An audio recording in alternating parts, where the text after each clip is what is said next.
Good afternoon and welcome to episode 48, Market Recovery. Good afternoon to you, Wawi.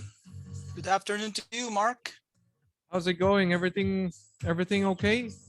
Everything's good. Yeah. Nice, Hot nice. summer day. Oh yeah, we've been having that heat wave for past couple of weeks and yeah, I agree with you. It's been hot.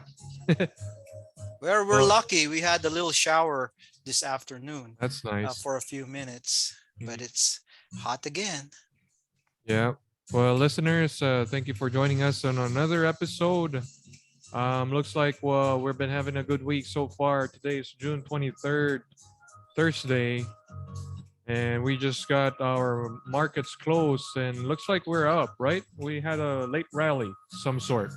Yeah, we had a late afternoon rally on the So thank market. you for tuning in us with us again. So we're gonna go about our weekly sentiments and fund flows review, see what's going on, what's up with the market, and what could possibly entail in the coming few days.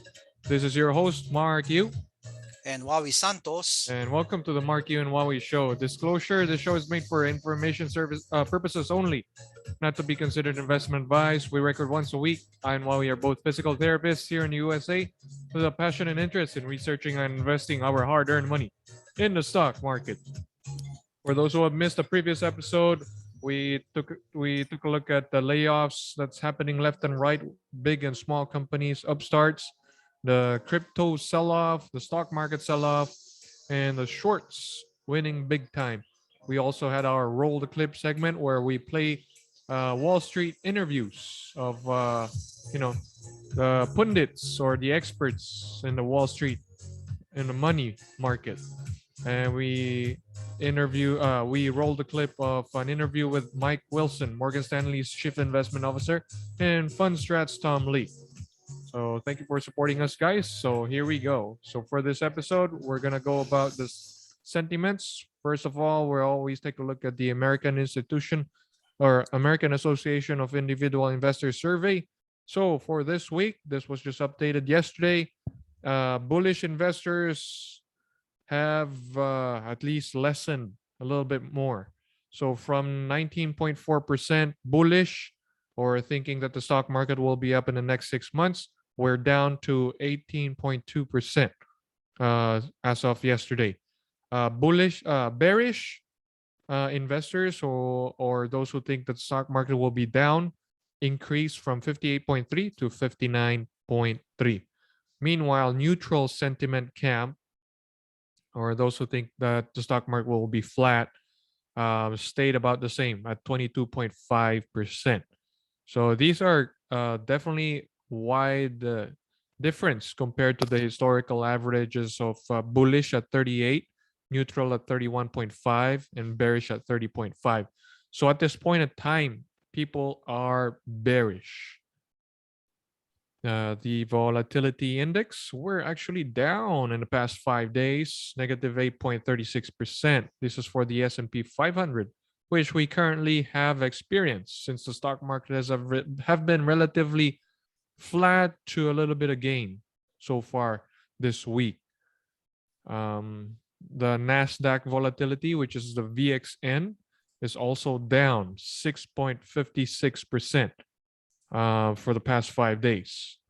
So we're going to take a look at closely how the technology sector has performed in the past 5 days. So the Nasdaq actually is the outperforming major index compared to the other two, which is the S&P 500 and Dow Jones in the past 5 days. So Nasdaq is up 0.9%, S&P 500 is up 0.15%, Dow Jones is almost flat 0.03%. So tech investors experiencing some bounce this week. A little bit of positivity, right, Wawi? Yeah, well, Nasdaq has been beaten so badly this year. Some stocks have been down like more than 80%. Right. So it's more likely the one that will recover quickly Mm-hmm. if we get out of this you know um, s- um, somewhat recessionary fears that we're having on Right. the market. And yesterday, actually, during the Federal Reserve Chairman Jerome Powell's Senate, or at least ongoing, report to the government officials, he actually said something that we may not be able to entirely avoid a recession, since because they've been hiking rates to slow down the economy, the red hot inflation. So it's more even now explicit or specific that the Federal Reserve is warning us investors and consumers that we probably may experience some type of recession in the near future because of them hiking rates. So that's one thing to watch out for. Like a couple of episodes ago, at least a month ago, we actually haven't heard this type of phrasing or wording by the chairman. So right now is he's flat out warning the United States about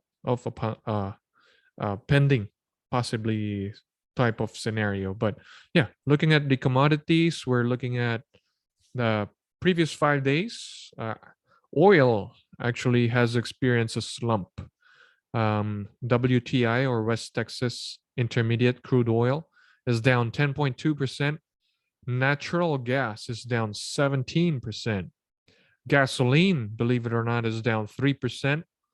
Gold is down 0.29%. Copper is down 9.65%. Wheat is down 10.74%. So these commodities, which are supposedly red hot in the inflationary scenario, are now suffering correction mode. So 10% or more, 10% down in terms of pricing is a correction. Is a term what we call correction, where yeah, a price suffers such amount of percentage drop. So quite a drop there, which means maybe the Federal Reserve's tightening is finally making a dent in the red hot inflationary market, right, Wawi?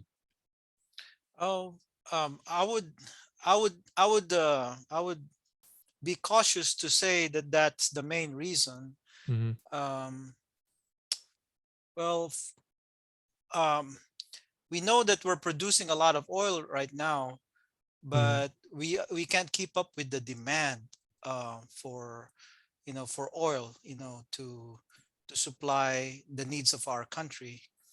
Right. Um, and I think it's more of the, you know, probably, when you buy a stock, you're buying what in store, on its future, right? Future earnings. Mm-hmm. And I think investors are pricing in the lack of infrastructure, like um, new what do you call this, Refineries. refineries that Yeah. we need for the country. So, and the limited pipeline that we have to to promote the midstream part of that business. Mm-hmm. um, Now, the president is also saying that, he's allowed a lot of drilling and uh, output from protected lands. Um, but that's kind of a mixed news there. I've read some regulations that does not allow oil companies to profit from any of their production from protected land, from government lands. Mm-hmm. So I don't know. I have to dig deep into that to find out what those policies are that's limiting you know the oil sector from further improving.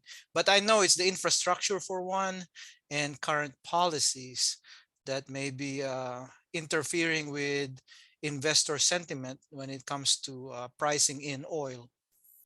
It's kind of complicated because currently we're short of, supposedly we don't have much of distillates or oil products, just because of we're lacking refineries and stuff, and there's no incentive for these big oil companies, since they've been threatening to shut them down. entirely and replace them with green energy. So And we need, there's not really any incentive for them to do so. Mhm. yeah, and we need a different kind of oil to process some of our fuel needs. Mhm. Some of the oil that we need needs to come from Russia, which is has more concentration Mhm. of the ingredients needed to refine a gasoline and diesel. Yeah. And speaking of Russia, I think I saw a report.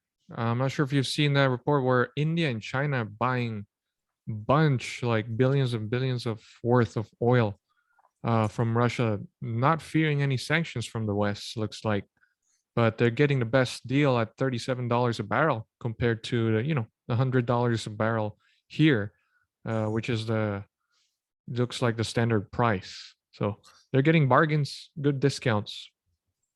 Yeah, so they're storing up their reserves, and Hmm. so they're the ones benefiting from this Russia Ukraine war Indirectly, yeah. But indirectly. yeah, but if we're gonna take a look at the commodities since the start of the year, they've been skyrocketing, red hot, except for copper.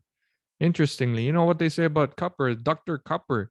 If Dr. Copper is up, it means that economy is booming. If it's going down, it means something's up with the market. So right now, copper is down 15.64%. It's been flat Mhm. most of the time until mid-April, looks like, and then it started its collapse more recently within the past 5 to 2 weeks, 5 days, at least to the past 14 days, 5 to 14 days. So as you can see here, those who are viewing us in YouTube, I mean, all these commodities that we just talked about, wheat, copper, gold. Well, copper has been flat until recently. So wheat, gold, gasoline, natural gas, and crude oil, all of them have been always climbing up since the start of the year because of this sky high inflation. But look at what happened by at least a week or two ago. Everything else started falling. Mhm. So I'm not sure, but this might be finally a reflection that the Federal Reserve policies are working, and there's type of a slowdown in all of these red hot commodities, resulting now the stock market is liking this type of movement. So they're slowly, you know, sectors are slowly recovering, which we're going to see in a little bit. Which sectors have been outperforming within the past 5 days and past 3 months and since the start of the year?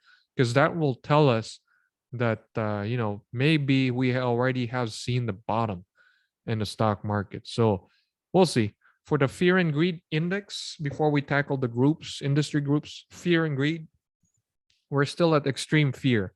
We are at 23 points, whereas a week ago we were at very extreme fear at 13 points. So people are still bearish, like what we have seen in the American AAII survey, but they're less bearish right now at this point in time.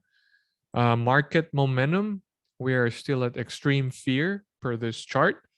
So it's basically S&P 500 index and it's 125-day average. So we're still at extreme fear. We're way down compared to the index is way down compared to this 125 moving average, which indicates fear.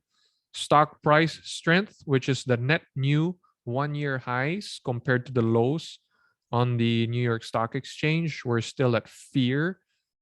A few big stocks, are turning up, but still we're way down.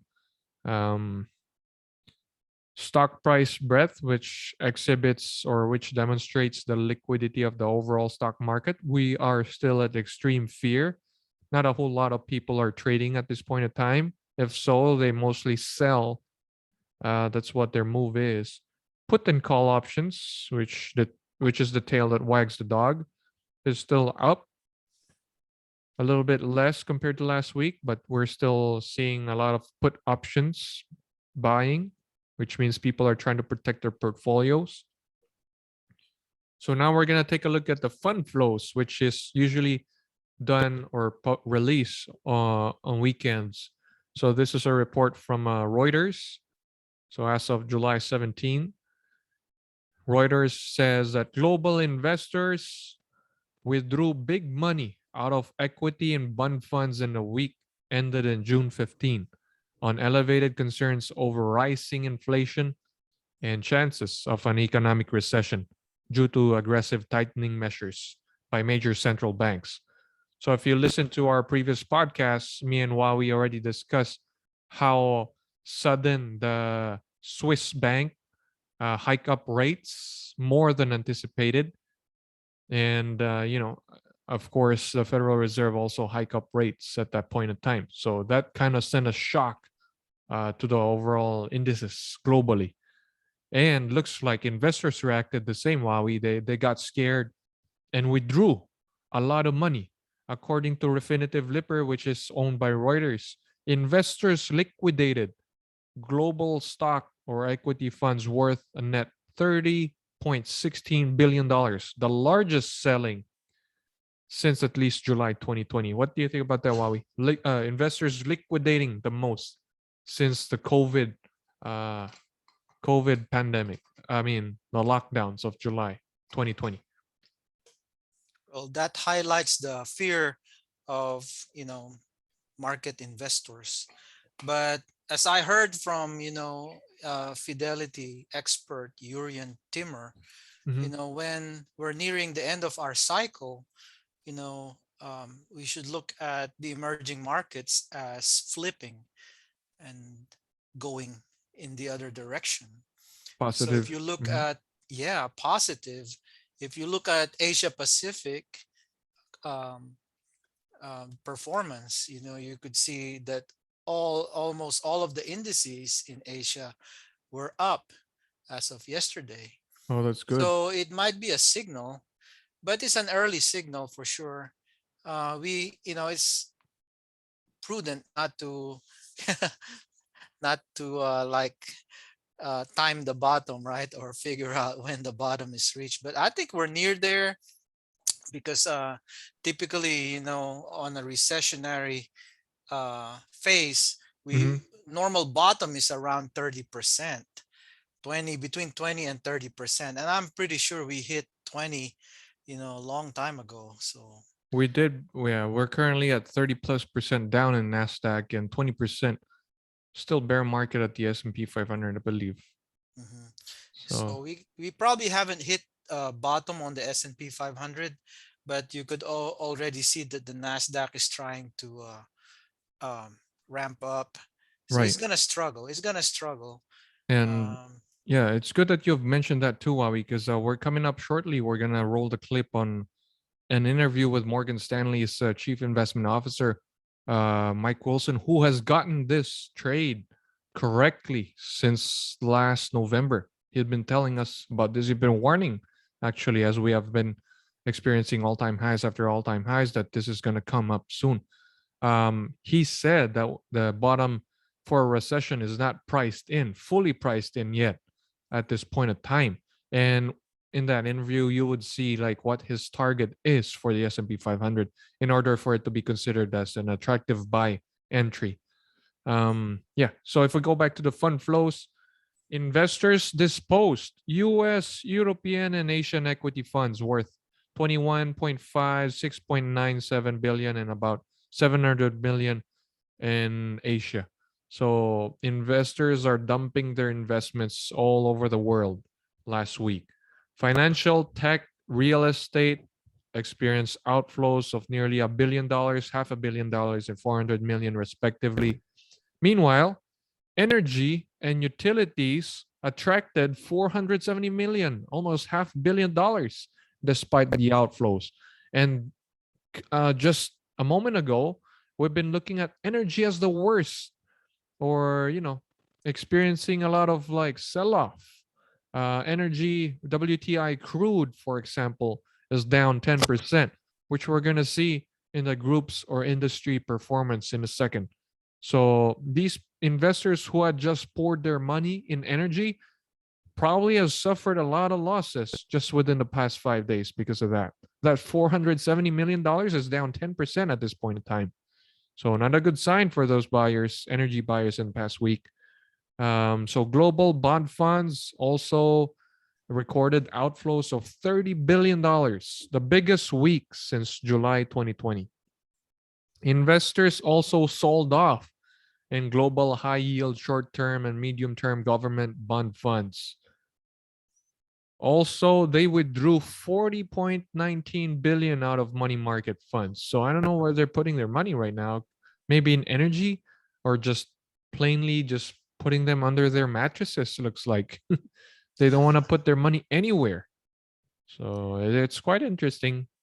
I don't know if some of that is shifting into like healthcare and biotech, because well, for one, biotech has been driven down significantly, Hmm. like technology companies Yeah. have been driven down by the market. It's These. going somewhere. It's going somewhere. Mhm. All I know is Sequoia Capital has invested $2.5 billion in the Asia Pacific area, including India. Mm-hmm. They're trying to look for the hidden gems, looks like in the emerging markets. Yes, trying to So find a place. the Well, they're a yeah, venture capital company, so they're trying to fund some startups. startups, yeah. Yeah, just for those who are listening from the Philippines, I know the Philippine stock market index just hit their one year low just yesterday. Oh yeah. So Mhm. Philippine stocks are not experiencing any type of breather as well. I personally am invested in a big companies over there like Ayala, BDO, Metrobank, but all of them have experienced a lot of sell-off within the past, not just past year, but for the past 5 years. So I'm experiencing paper losses over there too on that side. So not quite a appetizing experience, but definitely trying to double down if I can. At this point in time, I'm more exposed in the US. So meanwhile, we're gonna jump on the next slide here. We have the Vanguard Total Stock Market Index. So this fund is one of their largest uh, fund that's available for its investors. So we have here all the major stocks that they're invested in from top 10. So it's Apple, Microsoft, Amazon, Google, Tesla, Berkshire, Johnson and Johnson, United Health, and Facebook. So the reason I'm putting this up here is because I plotted them on the chart. So we're gonna see here, this is just within since the start of the year, actually. So I'm trying to drive a point here to our listeners who don't have access to the video. Hopefully, I can explain it thoroughly or clearly here um, while you're listening. So, since the start of the year, we experienced a lot of sell-off in the tech, which is reflected in this chart. ARK, which invests not just only in tech, but also in startups. So they suffered the most since they invest in non-profitable companies most of the time. So they're down 55%. But ignoring ARK, we have Facebook is one of the biggest losers in this group. Facebook is down 53%. Tesla is down 41%. Amazon is down 34%. Interestingly, banks as well. JP Morgan is down 29.5%. Wells Fargo is down 25%. Apple is down, back to tech now, down 24%. Microsoft is down 22%. So, meanwhile, oil, Exxon and Chevron are one of the best performers, if not the only best performers in the entire index. We have Exxon up 34%, Chevron up 19%. So this is since the start of the year. Now we're gonna zoom in for the past 3 months. So the past 3 months, tech is still down. So it's still Amazon, Tesla, Wells Fargo, banks, a little bit of banks, Facebook, Google, Apple. So for the past 3 months, big tech is still down. But if we're going to zoom in the past 5 days, we are seeing, actually, this is the past month. Let me see, 22, 16, 13, June 6, 26. Yeah. So this is just within the past month. We're seeing a tick up, an uptick on tech. Tesla is the best performing stock of the group at 8.7%. Amazon is the second one, up 6.75%. ARC is up 6.16%. Google is up. United Health, which is in the healthcare field.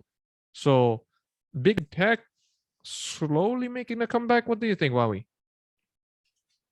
Well, we're seeing signs of tech making a comeback, but like Mm-hmm. I said, it's the most beaten sector on the stock market. Right. But I'm not gonna hang my hat and say this is it. It's gonna go up. Mm-hmm. It's still gonna be volatile. We'll still see a lot of up and downs, in my opinion, because people are still pricing in um, what the Fed hike has done and future Fed hikes, and we don't Right. know. Well, we don't know what's gonna happen. You know, Jay Powell said he's gonna be flexible Mm-hmm. in those rate hikes, but we see it can be a dangerous thing. It's like a double-edged sword when you're um, raising rates. Right. So And you can it's a tough tell, job. yeah, you can tell, and it's not all big tech that's recovering for the past month. Facebook is the worst performing stock in the group. It's still down 17.49%. Ooh, lots of people getting burned, or at least portfolios getting burned because of that exposure.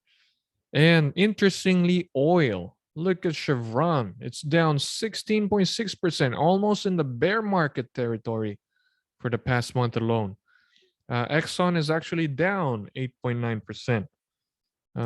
So this is something to keep an eye on. If commodities still keep getting burned at this rate, they might as well be the what do you call that? Worst performing industry starting this second half of the year from June to December. So I'm not saying that dump all your oil stocks if you have any, but that's something to keep an eye on. Energy right now, I mean, since the start of the year, it's been the best performing sector. As of a couple of weeks ago, it was returning 33 to 40% return. And right now, it's cut into half.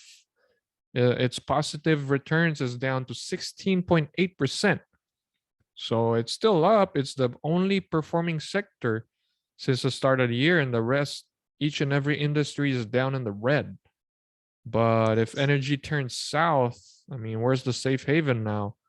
I mean, utilities maybe, healthcare maybe, but healthcare, it's the sector alone is down 13.85%.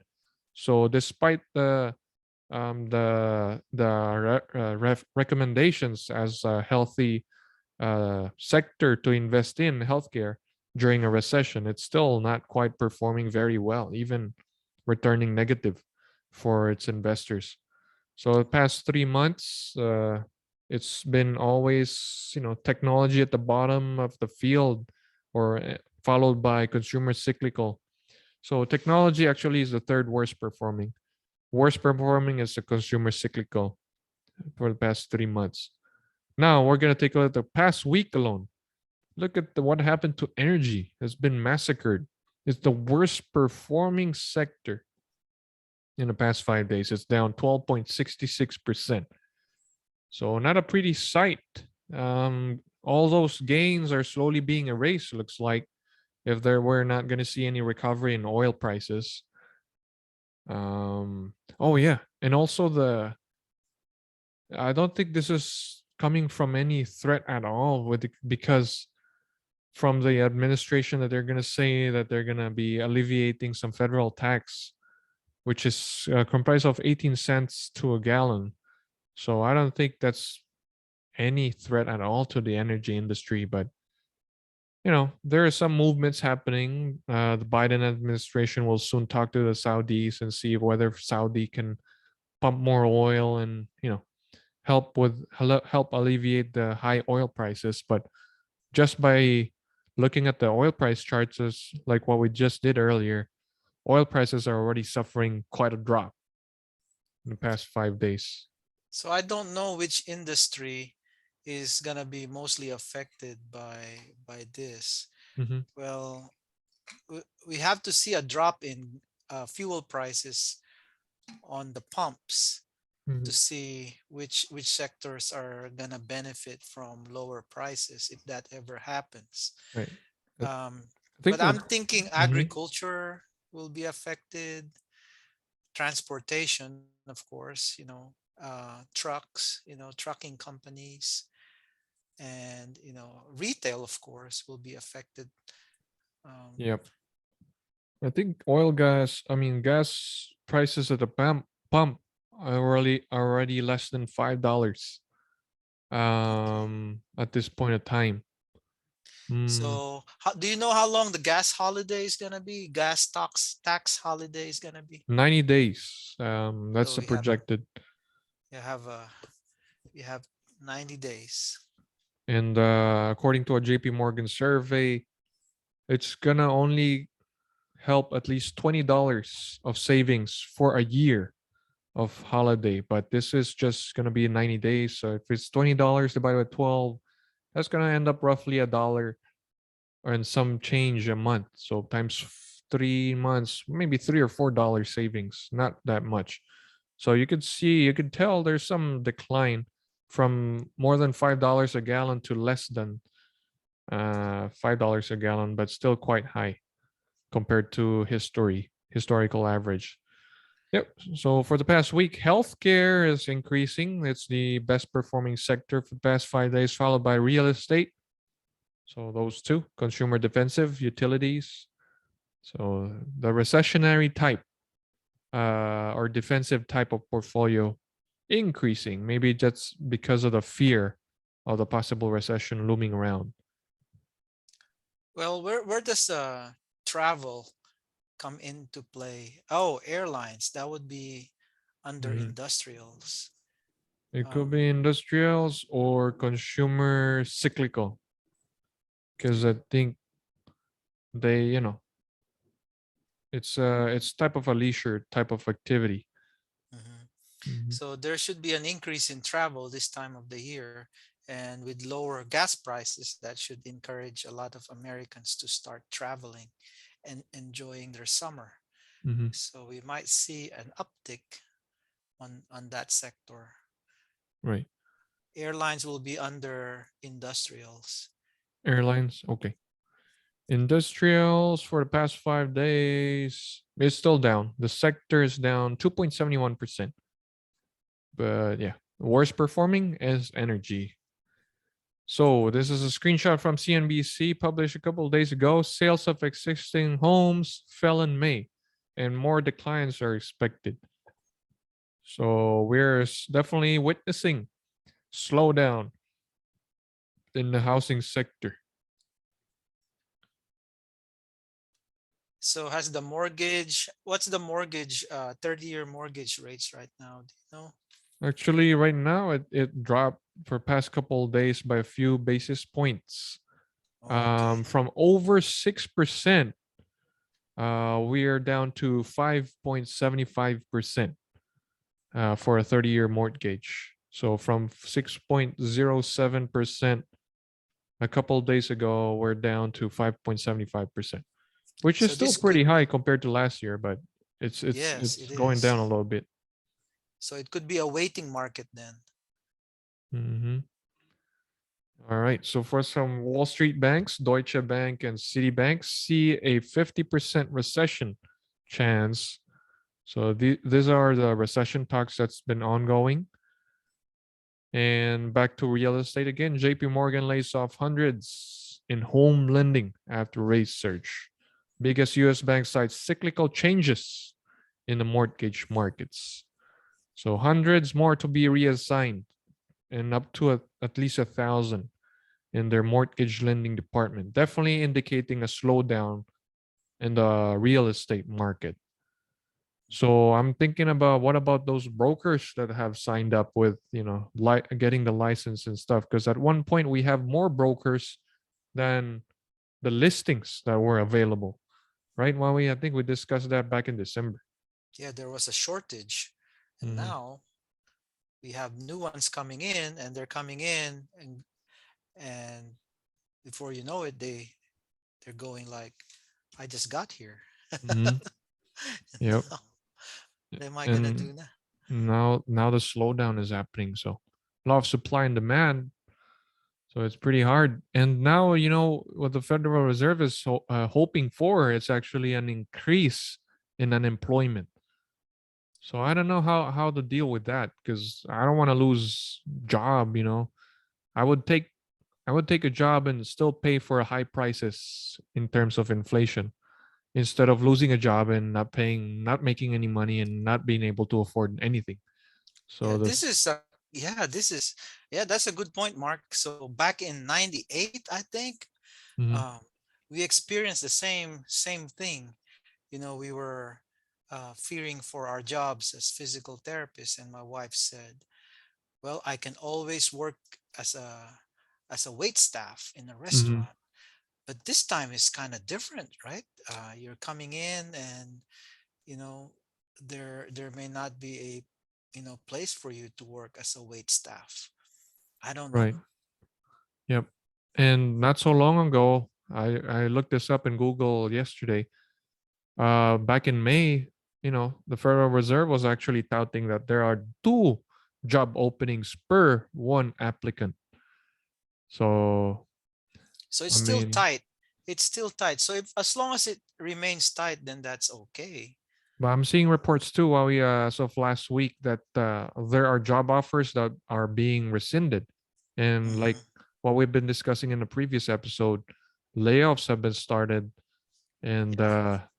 it's quite interesting. We're probably seeing a shift right now, so it might not be a good idea to jump on that bandwagon of great resignation at this Hmm. point in time because you want job security first. Now that the Federal Reserve is really looking for unemployment to rise so that to tame the inflation. Hmm. It's quite a twisted twisted scenario right there. I can't imagine how you can afford groceries without a job. So just to It's tame gonna down be tough. inflation. Yeah. It's gonna be Oh well. really tough. Yep. Financial Times released this article. Jay Powell warns U.S. recession is certainly a possibility. So this is what we talked about earlier. The Federal Reserve is already explicit and specific of the what would happen. That may happen already in the coming few months. So this one, S&P Global Purchase Manufacturing Index survey indicates, this is a report that was just released yesterday, that factory production fell to a degree only exceeded twice in the 15-year history of the survey. So our manufacturing index has exceeded twice in its history. And at the first one was at the height of the pandemic lockdowns in 2020, which is a bad time for purchasing sector, and the global financial crisis in 2008. Look out below, she says. So this Yeah. is so purchasing managers index. We are now experiencing quite a slowdown, not seen since the two recessions that Yeah, we I was encountered. gonna interject a while ago regarding copper. Mhm. Um, so production in steel and aluminum will be affected by high energy prices, and we're already seeing a slowdown in output on those sectors because it's the energy demand is high on those facilities, and the energy prices keep going up. Mhm. So so that's another thing to think about. So we have lots of warning indicators right now for sure that we have tackled in this episode. Yet the stock market have turned slightly bullish at this point in time. In our review, survey indicates otherwise. People are very bearish. Even Jerome Powell says that recession will be unavoidable. So, we're gonna see. But as of right now, the market closed and they came out with a report. This is from Zero Hedge. All 33 banks, U.S. banks, passed the Federal Reserve stress test. This is the annual stress test where they see if a bank can handle a recession or a panic or worst case scenario events. Nonetheless, all 33 US banks have passed, setting stage for billions in buybacks. So if you're invested in banks, you're probably going to reap some rewards in the coming few months, receiving dividends. I saw the report. It said that the banks are due to return at least $80 billion worth through share buybacks and dividends to its investors. So it might be worthwhile to hold on to those bank stocks, but don't blame me if it starts falling downhill. Something happens wild. Not on the Guys. financial advice. Yeah, but yeah, yours truly. I have some investments in JP Morgan, so we'll see. And We'll see how I they do. and I have Bank of America. Yeah, those are the big banks in the US. So if you want some exposure, those are the good ones to pick for sure. So now we're gonna jump on the roll the clip segment. This was an interview held a couple of days ago with Morgan Stanley's chief investment officer Mike Wilson. It garnered 74,000 views. Let's roll the clip. Our next guest's been sounding the bearish alarm for some time now, and he sees the S&P as of this morning with a new note falling perhaps to a level of 3,000. Joining us now is Mike Wilson, Chief Investment Officer, Chief U.S. Equity Strategist for Morgan Stanley. That's the way I read what you're saying, Mike, is not that you're forecasting 3,000, but that you're saying right now the sell-off has put multiples down to a more reasonable level, but does not factor in a recession. And if we did have a recession, then we'd get another 15 to 20% down. So we either get a recession or the risk of a recession is extinguished. So what are the chances that we get a recession and go down another 15 to 20%? It's not, is it 100%? No, Joe, I mean, the reason we wrote today's note is because this is the question we're getting now from clients is, number one, is a recession already priced? People are asking that question. And then number two, what does a recession look like for the broader market? So we think the odds are sort of 50-50 now. I mean, they've increased materially since the beginning of the year for numerous reasons. We don't have to go through all those here. And look, the 3,000 basically incorporates the lower multiples, which was our main call for this year, with earnings going down by about 20%. So instead of 250 next year, we're closer to 200. And look, we're just not priced for that if that's the outcome. The issue, I think, though, is that the market can't really look forward until it knows the answer, right? I don't know the answer. You don't know the answer. Nobody knows the answer until we get there. As I like to say, bear markets end with a recession, just like in 2020, right? So as soon as the recession is obvious, that'll be probably the time you really want to step in. Of course, we can still avoid it, right? We can still have a soft landing. We're not saying that's impossible. In fact, our base case for this year is that we don't have a recession, but next year the odds go up significantly. But the market's going to have a really hard time looking forward until it knows that the risk of recession is extinguished. And we won't know the answer to that for at least 3 or 4 months is my guess. It depends on inflation, I guess, too, because we don't know where the Fed necessarily will stop at this point. I think all bets are off, really, Mike. I don't, we just had a great energy analyst on talking about a easing of lockdowns in China could free up a lot of supply chain issues and really take some of the sting out of inflation, which would probably take some of the tightening off the table for the Fed. Plus, you've got this most recent break. The wealth effect has got to, at some point, and higher prices at some point are going to do the work for the Fed, won't it? Maybe the Fed doesn't need to go as far. If the Fed ever indicated that it was ratcheting down its terminal endpoint, I think that would be bullish, wouldn't it? Well, we could get a little bit of that right now. I mean, look, our view, we've talked about this the last couple of months. I mean, I think the Fed's already gone far enough with its jawboning. I mean, the bond market always does the Fed's work for it and by pricing in the number of rate hikes that they're planning on. And so they've been very aggressive with their guidance. And as a result, the terminal rate, as you point out, is close to 4%. I'd be very surprised if we get to 4% because, look, it's already having a enormous impact on the housing market, which is probably the single most important driver of the U.S. economy. And the housing market is really coming to a bit of a screeching halt. One of the large home builders is not even providing guidance now, so that's how uncertain it is. So I mean, we've done a lot of work. Prices have come down a ton. People's expectations are more realistic, except for earnings growth.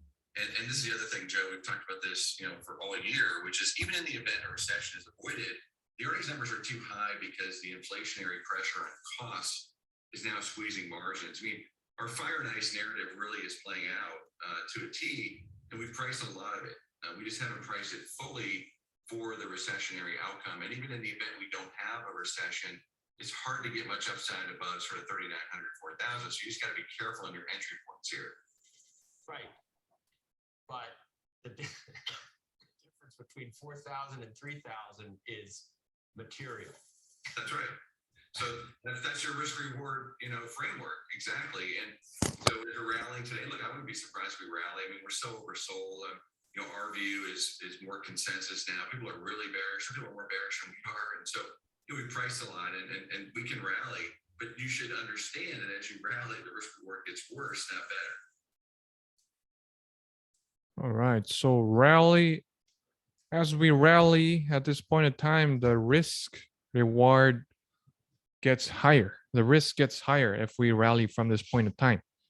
So I wouldn't say that we've been rallying hard to the upside, but yeah, he said it. We could go reach at least a low of 3,000 if we started experiencing revision in earnings estimates, which we haven't done yet. So what do you think, Wawi? Well, I agree with what he's saying. It's everything is gonna cut on the margins during these company reports, and a lot of these big companies will have to rely on their pricing power and competitiveness in the market. And right now, it's what I am seeing is a potential for a lot of mergers and acquisitions when we're done with this. Mm-hmm. So um Maybe in the so tech industry, right? A lot of startups are now down a drain in terms of mhm. valuations. I think Kathy Wood was kind of like came out with a interview last week that she's gonna fight tooth and nail to prevent some of her companies that she invested heavily on to be bought at cheap. Mhm. So That would be very, very difficult in this type of market. right. So we, like there's a lot of unknowns, but if you're a long-term investor, again, Mhm. your risk reward is I mean, your risk is lower if you're looking at a 3 to 5 year scenario.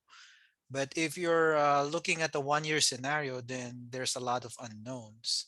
Yeah. So, Case in point, Shopify was trading at $1,700 a share at one point. Now it's around $300.